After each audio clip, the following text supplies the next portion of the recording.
রান্নায় স্বাদ বাড়ানো হোক বা দাঁতের ব্যথা কমানো, লবঙ্গ আমাদের সবার রান্নাঘরেই থাকে। কিন্তু আপনি কি জানেন, ছোট এই লবঙ্গ আপনার শরীরের জন্য কতটা শক্তিশালী ওষুধের মতো কাজ করতে পারে? আজকের ভিডিওতে আমরা জানব লবঙ্গের বিস্ময়কর সব উপকারিতা এবং অতিরিক্ত খেলে এর কি ক্ষতি হতে পারে সেই সম্পর্কে। চলুন শুরু করা যাক। লবঙ্গের উপকারিতা। দাঁতের ব্যথা উপশম।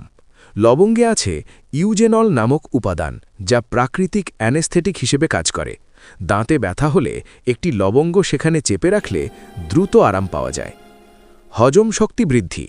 এটি এনজাইম মিশ্রণ বাড়িয়ে খাবার দ্রুত হজম করতে সাহায্য করে এবং গ্যাস্ট্রিক বা পেট ফাঁপা কমায়। রোগ প্রতিরোধ ক্ষমতা বাড়ায়। লবঙ্গ অ্যান্টিঅক্সিডেন্টে ভরপুর, যা শরীরের হোয়াইট ব্লাড সেল বাড়িয়ে রোগ প্রতিরোধ ক্ষমতা মজবুত করে। কাশি ও শ্বাসকষ্টে আরাম।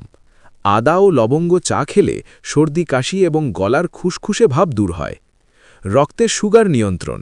কিছু গবেষণায় দেখা গেছে লবঙ্গ ইনসুলিনের কার্যকারিতা বাড়িয়ে রক্তে শর্করার মাত্রা নিয়ন্ত্রণে রাখতে সাহায্য করে। হাড়ের স্বাস্থ্য। এতে থাকা ম্যাঙ্গানিজ হাড়ের ঘনত্ব বজায় রাখতে এবং হাড় মজবুত করতে ভূমিকা রাখে। যৌন স্বাস্থ্যের উন্নতি। আয়ুর্বেদ শাস্ত্রে লবঙ্গকে একটি শক্তিশালী কামোদ্দীপক বা অ্যাফ্রোডিজিয়াক হিসেবে গণ্য করা হয়। এটি পুরুষদের অকাল বীর্যপাত রোধে এবং লিবিডো বা যৌন ইচ্ছা বৃদ্ধিতে সাহায্য করে।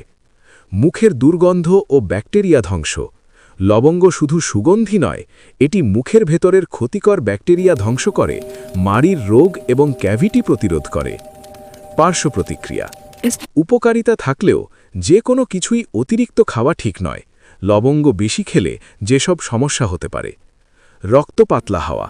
যারা রক্ত পাতলা করার ওষুধ খান তাদের লবঙ্গ বেশি খাওয়া একদমই উচিত নয়, কারণ এটি রক্তক্ষরণের ঝুঁকি বাড়াতে পারে। লিভারের সমস্যা। অতিরিক্ত ইউজেনল গ্রহণ করলে লিভারের ওপর চাপ সৃষ্টি হতে পারে। অ্যালার্জি ও জ্বালাপোড়া। অনেকের ত্বকে বা মুখে লবঙ্গের তেলের কারণে জ্বালাপোড়া বা অ্যালার্জি হতে পারে। সুগার কমে যাওয়া। যারা ডায়াবেটিসের ওষুধ খান তারা অতিরিক্ত লবঙ্গ খেলে রক্তে শর্করার মাত্রা অস্বাভাবিক কমে হাইপোগ্লাইসেমিয়া যেতে পারে। সঠিক নিয়ম ও সতর্কতা। তাহলে প্রতিদিন কয়টি লবঙ্গ খাওয়া নিরাপদ? স্বাস্থ্য বিশেষজ্ঞদের মতে দিনে 2 থেকে 3টি লবঙ্গ চিবিয়ে বা চায়ের সাথে খাওয়া শরীরের জন্য যথেষ্ট। তবে গর্ভবতী নারী বা শিশুদের ক্ষেত্রে লবঙ্গের তেল ব্যবহারের আগে অবশ্যই ডাক্তারের পরামর্শ নেওয়া উচিত। ছোট এই মশলাটি আপনার ডায়েটে রাখুন, কিন্তু পরিমিতভাবে। এই ভিডিওটি শুধুমাত্র তথ্যের উদ্দেশ্যে তৈরি করা হয়েছে এবং এটি কোনোভাবেই চিকিৎসকের পরামর্শের বিকল্প নয়। আপনার স্বাস্থ্য সম্পর্কে অবগত থাকুন।